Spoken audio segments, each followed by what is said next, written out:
അപ്പോൾ ഇന്ന് ഓഗസ്റ്റ് 12 തിങ്കളാഴ്ച. എനിക്ക് ഈ ദിവസം വളരെ പ്രധാനപ്പെട്ട ഒരു ദിവസം തന്നെയാണ്. കാരണം ഞാൻ ഈ ഭൂമിയിലേക്ക് ജനിച്ചു വീണ ദിവസമാണിന്ന്. അപ്പോൾ ഇന്നത്തെ ഈ ദിവസം സോഷ്യൽ മീഡിയയിൽ ഞാൻ ശ്രദ്ധിച്ച ഒരു പ്രധാന ഒരു വാർത്തയെ പറ്റിയാണ് ഞാനിപ്പോൾ ഇവിടെ സംസാരിക്കാൻ പോകുന്നത്. അത് ഒരിടത്തല്ല, രണ്ടിടത്ത് ഈ ഒരു വിഷയം, അതായത് മാധ്യമപ്രവർത്തകർക്ക് നേരെയുള്ള അതിക്രമം, അത് രണ്ട് സ്ഥലത്തെ ന്യൂസ് ചാനൽസ് റിപ്പോർട്ട് ചെയ്തിരിക്കുന്നത് ഞാൻ കണ്ടു. അപ്പം അതിലെ ആദ്യത്തേത് നമ്മുടെ തിരുവനന്തപുരം സെക്രട്ടേറിയറ്റ് വെച്ച് നടന്ന ഒരു ഇഷ്യൂ ആണ്. അത് സെക്രട്ടേറിയറ്റിൽ മീഡിയ വൺ സംഘത്തിന് നേരെ കയ്യേറ്റം, ജീവനക്കാരുടെ കയ്യാങ്കളി ചിത്രീകരിച്ചതിനെ തുടർന്നാണ് കയ്യേറ്റം.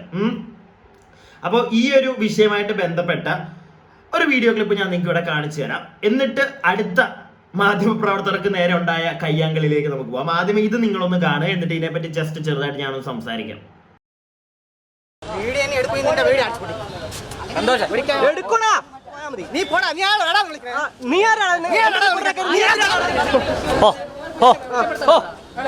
സെക്രട്ടേറിയറ്റിലാണ് നിങ്ങൾ രാജ്യം ഭരിക്കണമല്ലോ. നീ എന്നായാലും വീഡിയോ എടുക്കും, എന്നായാലും വീഡിയോ എടുക്കുക.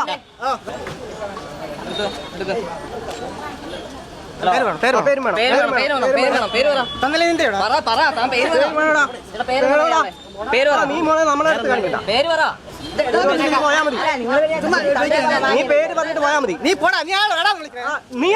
എന്റെ റിപ്പോർട്ടറൊക്കെ നീ ആരാണ് ഇടാന്ന് വിളിച്ചേ? എന്റെ റിപ്പോർട്ടറൊക്കെ നീ ആരാടാന്ന് വിളിക്കാൻ? എന്റെ റിപ്പോർട്ടറെ കയറി ഇടാന്ന് വിളിക്കാൻ നീ ആരാ? എന്റെ റിപ്പോർട്ടറെ കയറി ഇടാന്ന് വിളിക്കാൻ നീ ആരാ? അവന് പേരുണ്ട്, അവന് പേരുണ്ട്. നീ എന്റെ റിപ്പോർട്ടറെ നീ എന്തിനാ ഇടാന്ന് വിളിച്ചേ? ഈ വിഷ്വലിനകത്തൂടെ എനിക്ക് മനസ്സിലായത് മാധ്യമപ്രവർത്തകന്റെ കയ്യിൽ തെറ്റുള്ളതായിട്ടൊന്നും തോന്നുന്നില്ല. കാരണം അവിടെ സെക്രട്ടേറിയറ്റില് ജീവനക്കാർ തമ്മിലുള്ള വഴക്ക്, അത് റിപ്പോർട്ട് ചെയ്യാൻ വേണ്ടി പോയ മാധ്യമപ്രവർത്തകൻ. അപ്പൊ അതിനകത്ത് എന്തിനാണ് മാധ്യമപ്രവർത്തകരോട് ചൂടാവേണ്ട കാര്യം? ഇതേ കണക്ക് ഈ പുള്ളി കാണിക്കുന്നത് നിങ്ങളിപ്പോ കണ്ടല്ലോ, ആ നീല ഷർട്ട് ഇട്ട ചേട്ടൻ, ആ ചേട്ടൻ എടാപോടാ വെളിയിലോട്ട് പോകുന്നു, കലിപ്പുണ്ടാക്കുന്നു. എന്തിനാണ് അവിടെ? അതിന്റെ ഒരു ആവശ്യമുള്ളതായിട്ട് എനിക്ക് തോന്നുന്നില്ല. ഇപ്പം ഞാനിപ്പോ പറയട്ടെ, മാധ്യമപ്രവർത്തകരെ എല്ലാ രീതിയിലും ഒന്നും, അല്ലെങ്കിൽ എല്ലാ അവരുടെ ചെയ്തികളെയും സപ്പോർട്ട് ചെയ്യുന്ന ഒരു വ്യക്തിയൊന്നുമല്ല ഞാൻ. നമ്മുടെ വയനാട്ടിൽ നടന്ന ആ ദുരന്തത്തില് ചില മാധ്യമപ്രവർത്തകരുടെ റിപ്പോർട്ടിംഗ് ശൈലി, അല്ലെങ്കിൽ അവർ ചെയ്യുന്ന കുറെ പരിപാടികൾ, ഞാൻ പറയുന്നില്ല അതിനെപ്പറ്റി, അത് വിടുക. ചില റിപ്പോർട്ടിംഗ് സ്റ്റൈൽ, അല്ലെങ്കിൽ അവര് ചില ആൾക്കാരെ ഫോഴ്സ് ചെയ്തിട്ട് കുറെ കാര്യങ്ങൾ എടുക്കാൻ ശ്രമിക്കുക, ഇങ്ങനെയുള്ള കാര്യത്തിനോടൊന്നും ഒരിക്കലും ഞാൻ യോജിക്കുന്നില്ല. പക്ഷെ ഈ ഒരു വിഷയത്തിൽ സെക്രട്ടേറിയറ്റിൽ അവര് വഴക്കുണ്ടാക്കുന്നത് അവര് ഷൂട്ട് ചെയ്യാനാ പോയത്. സോ അത് പാടില്ല, വിട്ടോ, നിന്റെ ക്യാമറ തല്ലിപ്പൊളിക്കും എന്നൊന്നും പറയാനായിട്ട് ആ ഒരു ചേട്ടന്, ആ നീല ഷർട്ടുകാരൻ സുന്ദര കില്ലാടിയായിട്ടുള്ള ചേട്ടന് ഒരു അധികാരം ഇല്ല. ചേട്ടന്റെ ചാനലൊന്നും അല്ല, ചേട്ടന്റെ അടിയിൽ പണിയെടുക്കുന്നവരല്ല അവരോട് പറയാൻ ഓടാ അടിച്ചു പൊട്ടിക്കോടാ എന്ന് പറയാനായിട്ടുള്ള ഒരു അധികാരം ചേട്ടൻ ഇല്ല. അത് ചേട്ടൻ മനസ്സിലാക്കണം. അല്ലെങ്കിൽ ഈ ചേട്ടന്റെ കൂടെ വർക്ക് ചെയ്യുന്നവർ, അല്ലെങ്കിൽ ഈ ചേട്ടന്റെ വീട്ടുകാരൊന്ന് പറഞ്ഞു മനസ്സിലാക്കി കൊടുക്കുക. ഈ വ്യക്തിയൊക്കെ ഏത് പോസ്റ്റിലാണോ അവിടെ ജോലി ചെയ്യുന്നത് നമുക്ക് അറിയത്തില്ല. സെക്രട്ടേറിയറ്റിലെ വല്ല ഗുണ്ടാ പോസ്റ്റിലാണോ? അങ്ങനെ എന്തെങ്കിലും പോസ്റ്റ് ഉണ്ടോ? അല്ല, എനിക്ക് അറിയാൻ പാടില്ല.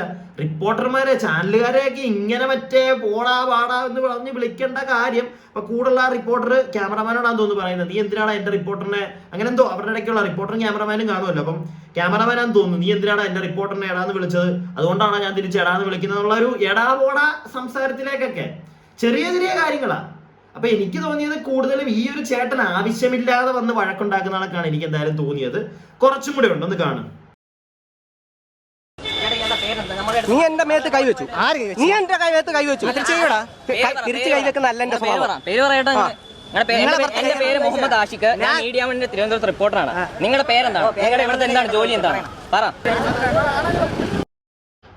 അപ്പൊ ആ ക്യാമറമാൻ, നിങ്ങൾ ശ്രദ്ധിച്ചോ, ആ ക്യാമറാമാനാണെന്ന് തോന്നുന്നു.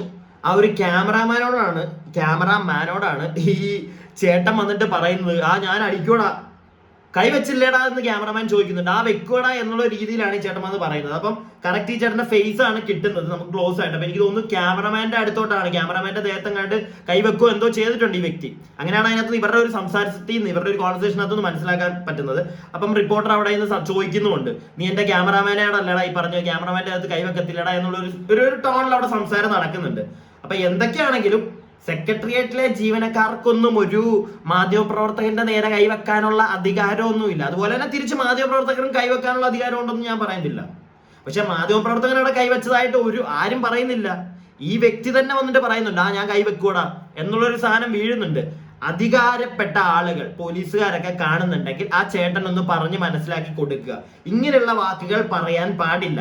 അതായത് തല്ലും, ഞാൻ തല്ലും. അങ്ങനെ തല്ലിയിട്ടുണ്ടെങ്കിൽ പൊന്നു കൂട്ടുകാരാ, ഇത് തെളിവാ. നിങ്ങൾ മാധ്യമപ്രവർത്തകരോട് അതുകൊണ്ട് കേസ് കൊടുക്കുക, അവനെ പിടിച്ച് അകത്തിടട്ടെ പോലീസുകാർ. എന്നിട്ട് പോലീസുകാർ അവനെ പിടിച്ച് അകത്തിട്ടില്ലെങ്കിൽ നിങ്ങൾ വീണ്ടും പ്രശ്നം ഉണ്ടാക്കുക. അല്ലാതെ ഇനി ഇതിന്റെ പേര് തിരിച്ചു തല്ലാനോ അതിന്റെ ആവശ്യമൊന്നുമില്ല. പോലീസിന് കേസ് കൊടുക്കുക. കാരണം നല്ല വ്യക്തമായിട്ട് ഇവരുടെ ആ ഒരു ബൈറ്റിങ്ങിലുണ്ട്. ഇവൻ വന്നിട്ട് ചോദിക്കുകയാണ്, ഞാൻ തല്ലുവണ എന്നുള്ളൊരു സാധനം തന്നെ പറയുന്നുണ്ട്. സോ ഇങ്ങനെയുള്ള ചെറ്റകളെ ഒന്ന് നിങ്ങൾ നോട്ട് ചെയ്ത് വെക്കണം കേട്ടോ, ഇവന്മാരെയൊക്കെ. പോട്ടെ. ഇനിയും ഇത് ഞാൻ കണ്ട രണ്ടാമത്തെ ന്യൂസാണ്. ആദ്യത്തെ വാർത്ത ഞാൻ കാണുന്നത് നമ്മുടെ പത്തനംതിട്ട പന്തളത്ത് നമ്മുടെ VD സതീശൻ അണ്ണൻ, കോൺഗ്രസ് നേതാവ്, ഇന്ന് വന്ന ഒരു സ്ഥലത്ത്. പക്ഷെ അവിടെ എനിക്ക് സത്യം പറഞ്ഞു കഴിഞ്ഞാൽ ഈ VD സതീശൻ ചേട്ടനോട്, അത് ചേട്ടൻ വേണമെങ്കിൽ രണ്ട് രീതിയിൽ അതിനെ എടുക്കാം കേട്ടോ, രണ്ട് പെർസ്പെക്റ്റീവ് ഉണ്ട് അതിന്. ഈ VD സതീശൻ ചേട്ടൻ വന്നൊരു സ്ഥലത്ത് മാധ്യമപ്രവർത്തകരുടെ നേരെ അവിടെ നിന്നിരുന്ന ഈ കോൺഗ്രസ് പ്രവർത്തകർ ഒച്ചയും വെച്ചുകൊണ്ട് ചെന്നു. വഴക്കിലേക്കൊക്കെ അവിടെ ഒരു ഏർപ്പാട് പരിപാടി ഉണ്ടായിരുന്നു. അപ്പൊ അതിന്റെ ഇടയ്ക്ക് VD സതീശൻ ചാടി വീഴുന്നു. ചേട്ടൻ ചാടി വീണിട്ട് പോടാ ഓടിച്ചൊക്കെ വിടുന്നു. ചേട്ടൻ ലൈക്ക് ചേട്ടന്റെ പാർട്ടി പ്രവർത്തകരെ തന്നെ ഓടിച്ചു വിടുന്നു. ഞാൻ നിൽക്കുമ്പോഴാണ് ചൂടാവുന്നു എന്നുള്ള രീതിയിൽ ചേട്ടൻ സംസാരിക്കുന്നു. ആ ക്ലിപ്പ് കാണിക്കാം, എന്നിട്ട് വേണമെങ്കിൽ നമുക്ക് ബാക്കി സംസാരിക്കാം. കാരണം ഇതിനകത്ത് രണ്ട് പെർസ്പെക്റ്റീവ് ഉണ്ട്, അതുകൊണ്ടാണ് നിങ്ങളിത് കാണും എന്തായാലും.